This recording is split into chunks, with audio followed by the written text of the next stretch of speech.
आज महाराष्ट्राचे आराध्य दैवत छत्रपती शिवाजी महाराज यांचा शिवराज्याभिषेक सोहळा आहे। मित्रांनो, महाराष्ट्रातच नव्हे तर जगभरातील मराठी माणूस या शिवराज्याभिषेक सोहळ्याचा गौरवाने साजरा केला जातो। सह्याद्रीने तर शिवरायांना नमन केलेलेच आहे, परंतु आकाशात सुद्धा लाली आलेली आहे आणि या भगव्या रंगाने शिवाजी महाराजांना अभिवादन केलेलं आहे। जय शिवराय मित्रांनो।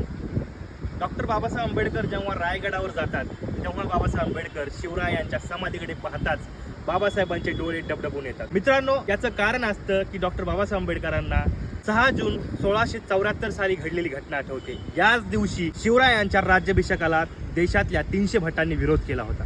मित्रांनो, बाबासाहेब आंबेडकर त्या घटनेला आठवतात आणि म्हणतात की महाराज, हा भीमा तुमच्या त्या घटनेचा बदला घेणार। आणि पुढे चालून मित्रांनो, तुम्हाला तर माहितच आहे, 25 डिसेंबर 1927 साली डॉक्टर बाबासाहेब आंबेडकरांनी रायगडाच्या पायथ्याला मनुस्मृतीचे दहन करून शिवरायांच्या या घटनेचा बदला घेतलेला आहे। तर मित्रांनो, असं म्हणायला हरकत नाही की खऱ्या अर्थाने शिवरायांचा जर खराखुरा मावळा कोण असेल तर तो डॉक्टर बाबासाहेब आंबेडकर। चला मित्रांनो, आपणही शिवरायांचे मावळे बनूया आणि भीमरायाचे सैनिक बनूया। जय शिवराय, जय भीम।